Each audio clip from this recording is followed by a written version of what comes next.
مش عشان أنت أب يحق ليك ظلم أولادك وتدمير حياتهم ونفسيتهم علشان أنت مش قد المسؤولية أو عشان أنت بتحب نفسك وبس.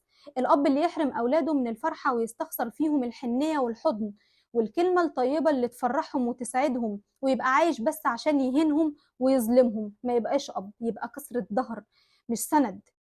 أول مشروع ناجح بتقدمه الأم لأبنائها هو اختيار الأب الكويس ليهم.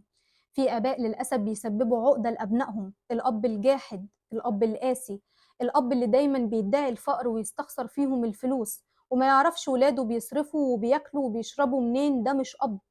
اللي بيستخسر في أولاده صحته وعافيته، ما يرضاش يوديهم أو يروح معاهم أي مشوار يخصهم، ولا يوديهم لدكتور ولا لمدرس ولا يرضى يساعدهم في أي حاجة. ده مش أب. الأب اللي عدم وجوده في البيت أحسن من وجوده، لأنه طول ما هو قاعد في البيت بيضربهم ويرعبهم ويسود عيشتهم. الأب البخيل بمشاعره على أولاده، الأب الظالم، الأب اللي ولاده دايما محتاجينه وهو ما تفرقش معاه، هو أهم حاجة عنده نفسه وبس، بيحب نفسه وبس، ورميهم لمامتهم هي بقى تربيهم وتشتغل وتشقى علشان تعلمهم. الأب اللي بيدمر أحلام وطموحات أولاده علشان يستغلهم.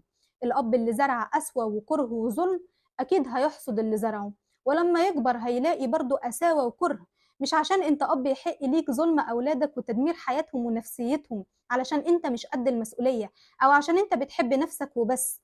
الاب اللي يحرم اولاده من الفرحة ويستخسر فيهم الحنية والحضن والكلمة الطيبة اللي تفرحهم وتسعدهم ويبقى عايش بس عشان يهينهم ويظلمهم ما يبقاش اب، يبقى كسرة ظهر مش سند.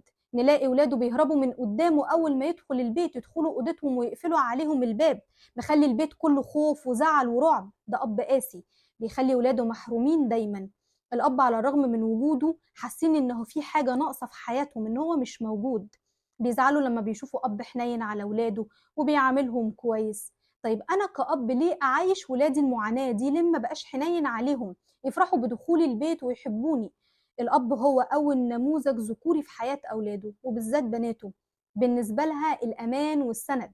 فأي خلل بيحصل في علاقتهم، علاقة الأب ببنته، بيأثر عليها وعلى حياتها بشكل عام، بيخليها مش قادرة تثق في أي حد.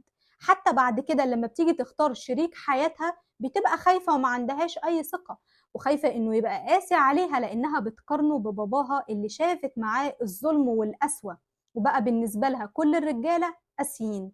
انت بتدمر حياة أولادك وهم صغيرين وحتى لما بيكبروا ويتجوزوا. اتقي الله فيهم وفي ذكرياتهم معاك، لأن كل القساوة والظلم ده بيبقى ذكرياتهم لما يكبروا. وخليك متأكد إن اللي هتزرعه هتحصده.